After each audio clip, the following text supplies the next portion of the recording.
Hi, I'm Patrick and this is the Mach-E vlog. But today isn't Mach-E specific. This is for pretty much for any EV owner. We're going to take a look at this new EV charger from EVIQO. It's called EVIPOWER and we're going to take a look at it right now.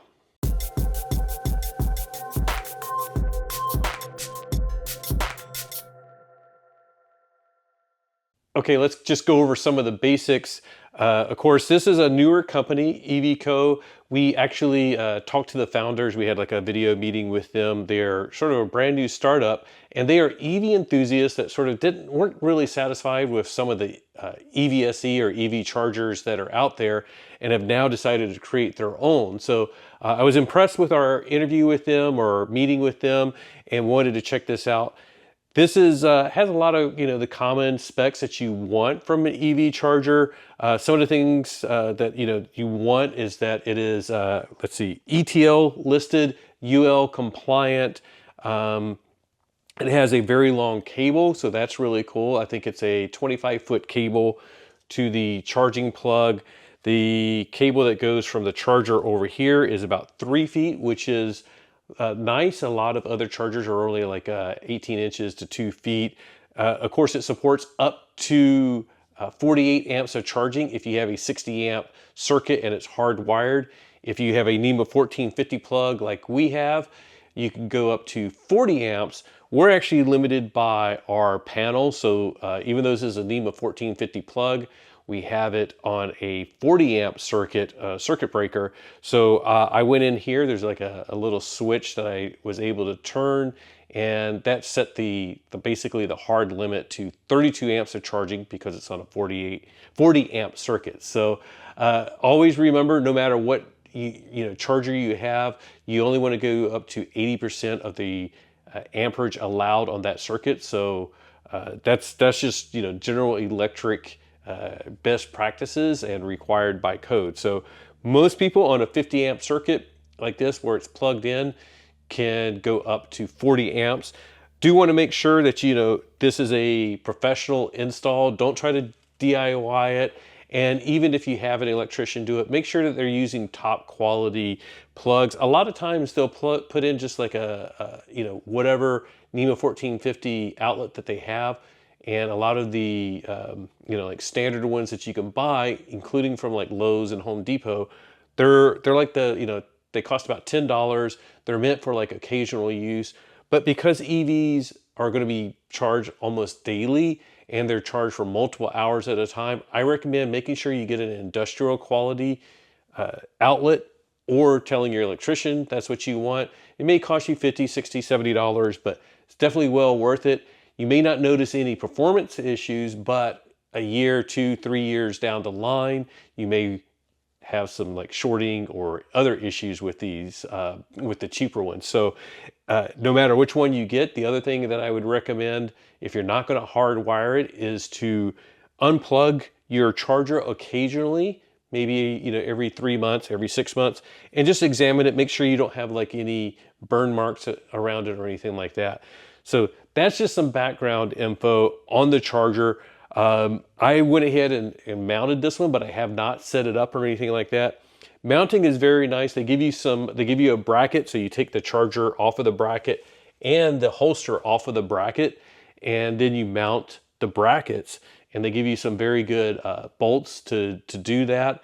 Of course, you need to know your own situation and what works best for you. It is NEMA 4 rated, so it can be mounted outside. It's been tested in cold weather, hot weather, rain. So it should be able to handle that if you do have to mount it outside. I do want to point out that no matter what, like these are all rated to about 122 degrees. So you may think, well, in my local area, it only gets up to about 95 degrees. That should be fine. But you got to remember that temperature is rated in the shade.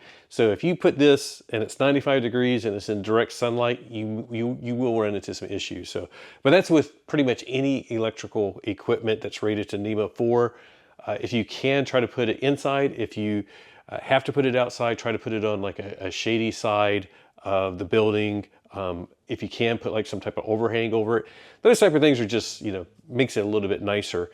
This one does have a holster that I really like. It also has like a little cover with some protection for the pins if you need to just like have it out and about without the holster. Overall, just looking at the quality of everything, the case feels very solid. When I had to take the cover off to change that little switch to derate it for our situation, there's like 7 screws in there that kept it very secure. You could feel like when I put it back in, like the seal was very tight. Feels very solid on the actual charger itself. The cable feels fairly flexible. And, you know, we don't go into like some of the in-depth testing that like Tom Malogny does. I don't know if he's tested this charger or if he will be testing it, but he's sort of like the gold standard for putting it through like the rigors of like drop tests and everything like that. We're doing like an overview, our first impressions, looking at the app and just the general quality of it. But it feels nice and solid. The cable is flexible. It's a little bit stiff. A lot of these cables can be stiff, and especially when you get into cold temperatures. We live in Southern California, so it's not as big of a concern for us, but it feels very, you know, pliable right now. The actual, I'm gonna just put this on, but the actual lever here, this is like an aluminum, it feels like, or some other type of metal. The pin here that holds it together is also metal. Some of them are from other manufacturers, can be plastic, which is always a concern because it looks good, works good, but you know, if you're using that lever time after time over days, months, years, I worry about that. But this one has a metal pin, so I think that's very good. And again, this part is metal as well, the little lever here to latch. So that seems like that's going to be sturdy and durable.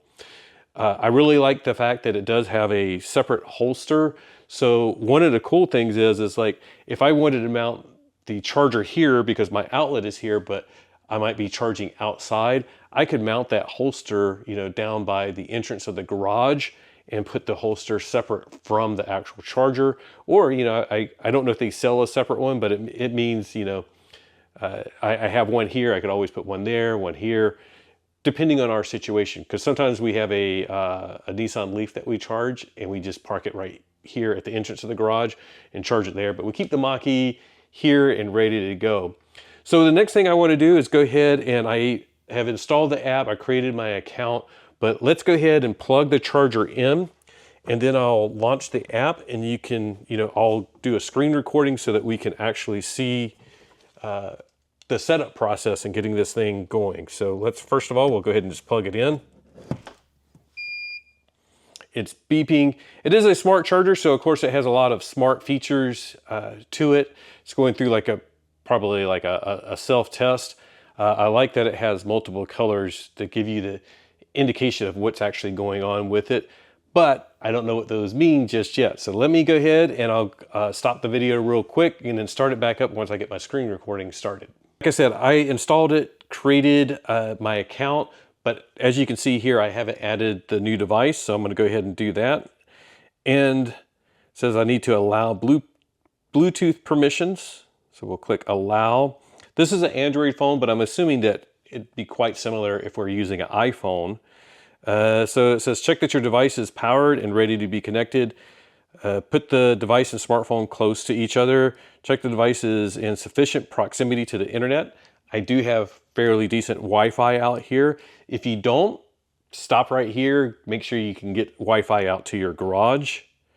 We'll hit start. And it says your smartphone will search for available devices and ask you to connect. So that's what we're going to do. I can see it already. EVIQO EVIPOWER. Getting device info. And so far this light hasn't changed at all. It's still flashing blue. Now it's asking me to connect to our Wi-Fi. And I may have to blur this part out, but we'll go ahead and enter in our Wi-Fi password.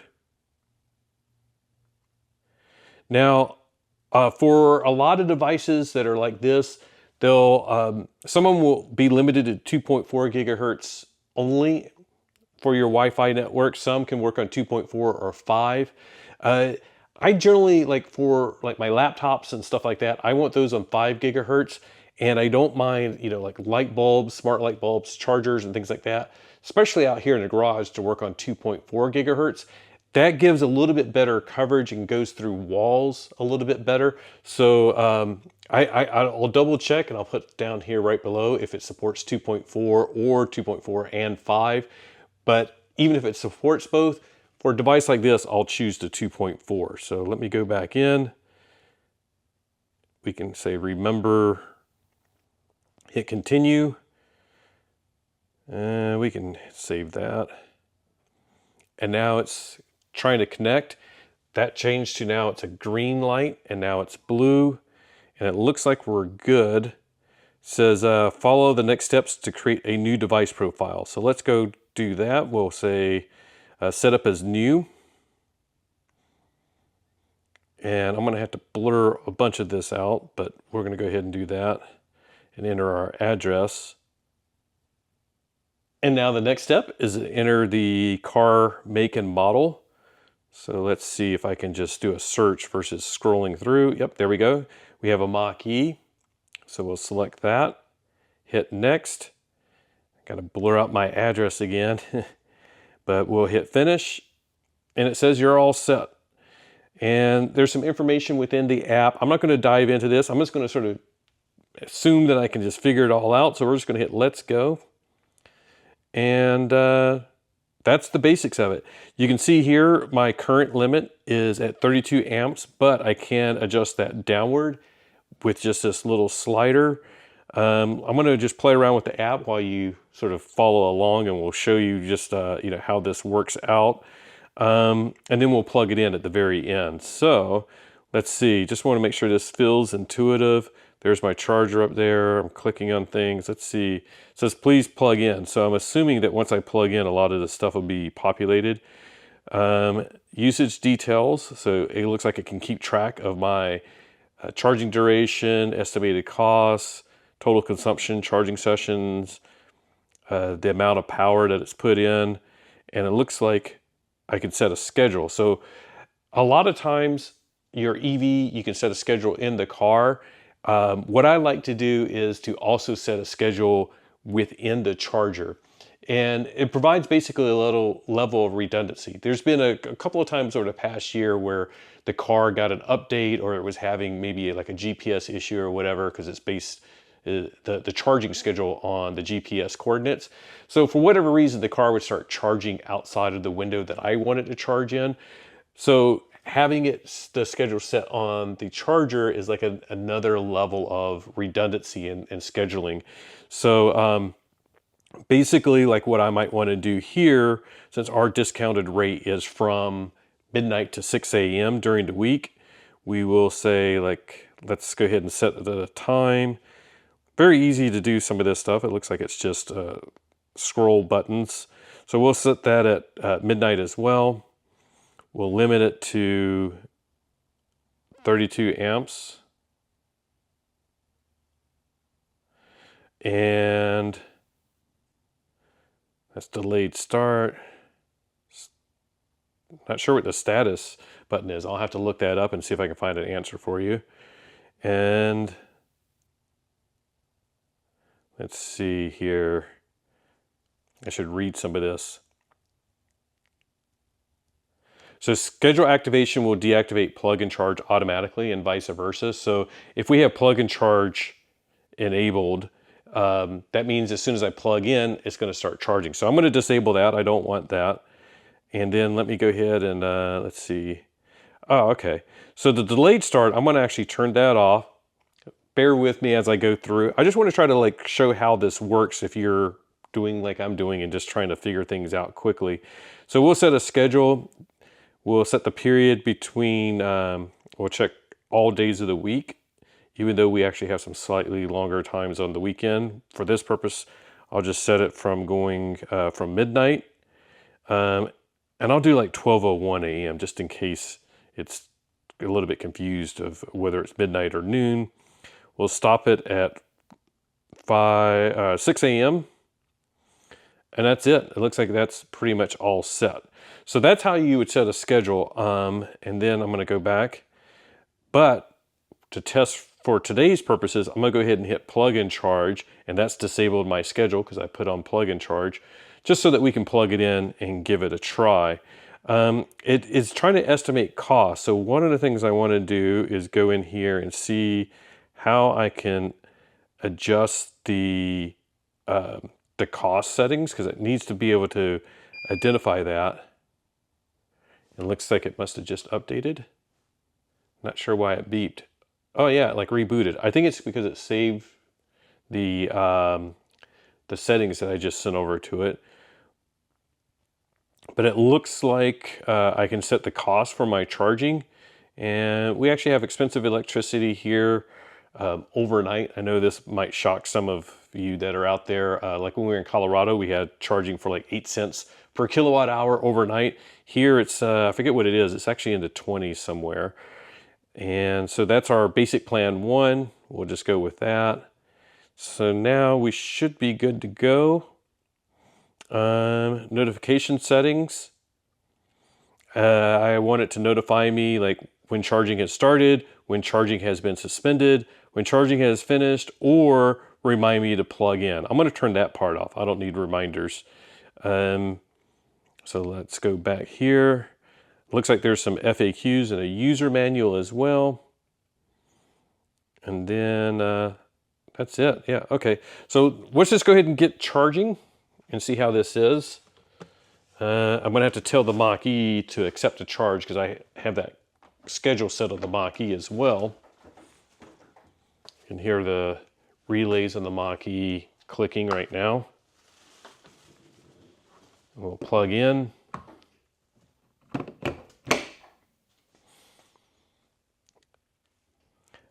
We'll go back over to the EVIQO app, and now I can see, yes, it is now ramping up. It's showing that, you know, it's slowly climbing. It's 11 amps, 12.5 amps. So that should climb up to 32 amps. I don't want to do a ton of charging right now because it's actually really expensive because it's in the middle of the day and it's actually a cloudy day. We have solar, but we're not actually producing much energy today because it's cloudy. Just a side note for you. But yeah, there we go, 31.5, and it should stop at about right there. Power 7.41 kilowatts, and it's monitoring the voltage, which should be around 220 to 240. So right now we're seeing 235. It's saying, you know, like I have a timer showing that it's 2 minutes that I've been actually plugged in.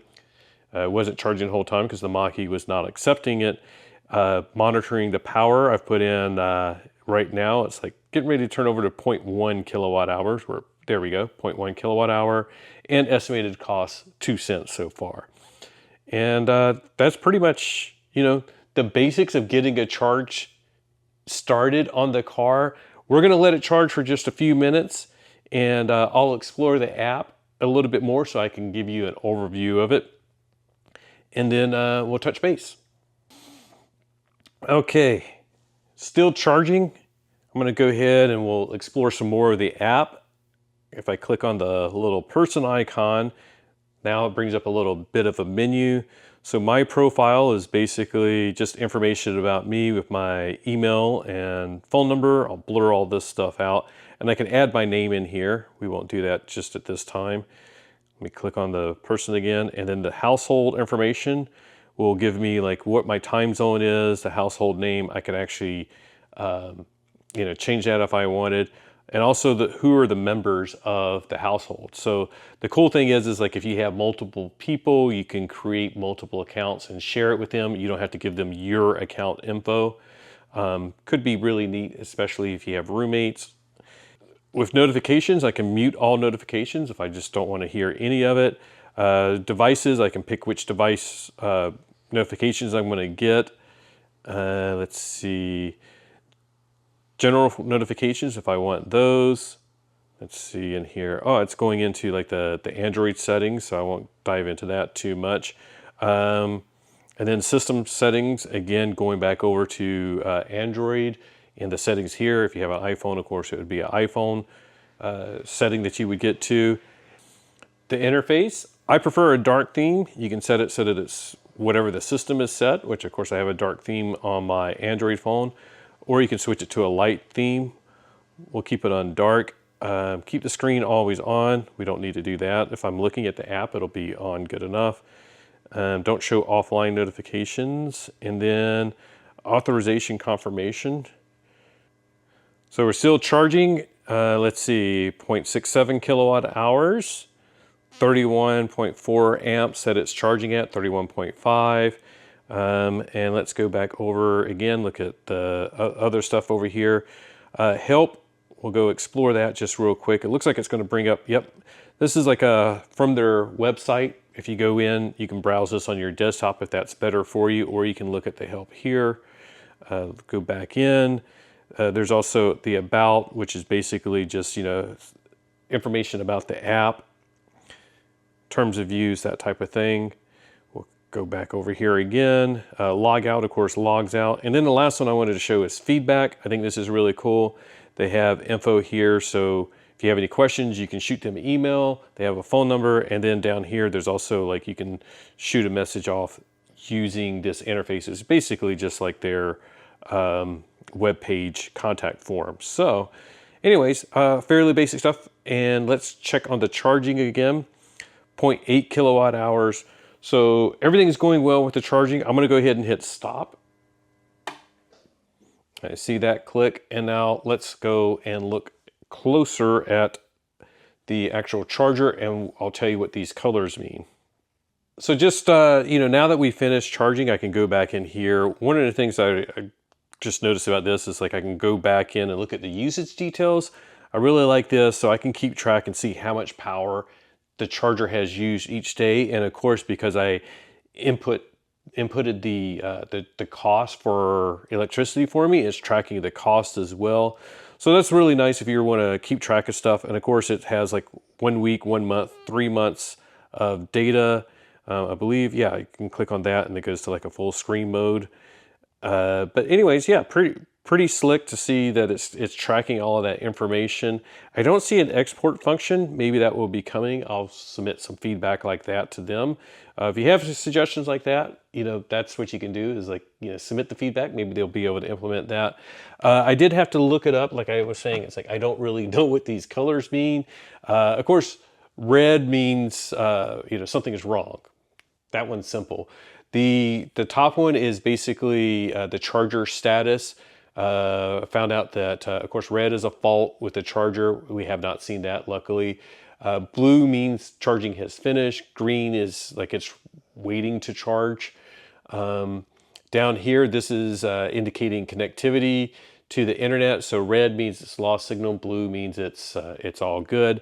And, you don't need to know all of those. It's, the good thing is like they have the online manual plus this one here that has all of the information on what all the various colors and when it's blinking and all of that. So that's covered in here.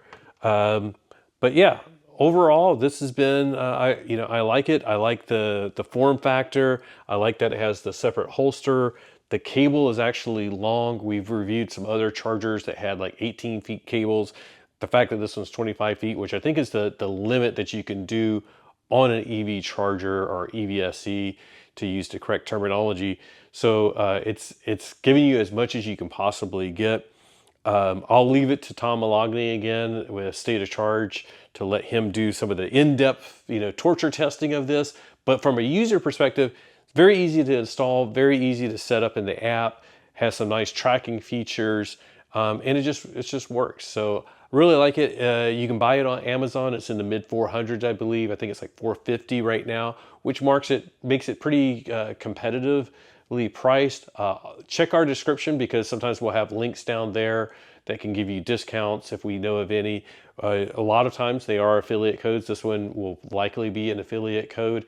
It means that, they're not paying us to do this review or anything like that. They send us to Charger to review, but if we do make anything, it would just be from those affiliate codes as a small percentage. Doesn't cost you anything, but it helps us continue to make videos and continue to buy equipment so that we can make more videos.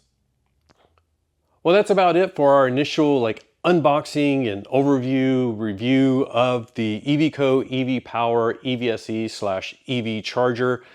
I really like it. I like the form factor. I like the fact that the holster is separate. It has a 25-foot cable, which is about as long as you can get. I believe that's actually in the specifications, that's as long as you can do. The fact that it has a cable that's a little bit longer than a lot of people are offering with their EVSEs or EV chargers is great. Gives you a little bit of flexibility of where you mount it. The software was really easy to navigate and figure out. I mean, I stumbled over a couple of things, but that's just the first time you access any type of app. That's pretty natural and common. I like the fact that there's a switch to actually limit the amperage that the unit is outputting. Some chargers, there's like a software-based app only, which is fine.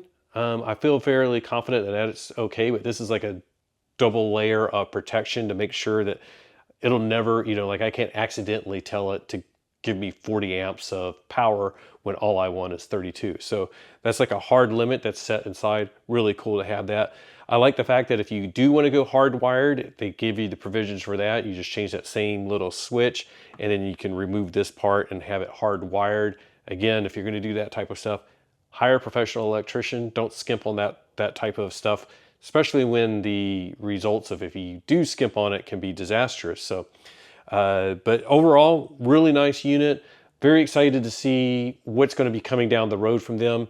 They are, again, they're EV enthusiasts trying to make it better for themselves and then, of course, for all of us other EV owners. So really excited to see what's going to be coming down the road from them in the future, and hopefully can get some other products from them to review for you. Which, speaking of which, if you want us to review stuff, if you want us to keep reviewing chargers, let us know. If you want us to review other products like dash cams or accessories for the Mach-E, let us know. But it's up to you of what we do for our videos. We're always looking for feedback. If you have any questions or suggestions, drop them in the comments below. We'll pass them along to the company, or if we can answer them, we'll answer them ourselves. And let us know, like, what is your biggest issue with charging at home? Is it getting the actual outlet installed, or is it picking the right equipment? There's a lot of options out there. I think this is going to be one of the good ones going forward, and looking forward to seeing your thoughts on it. So Liv is still working. We still got our day jobs that we're doing. I got to run back in and do some more work as well. But as she would say, whatever you drive, no matter how you charge it, enjoy the ride. Bye.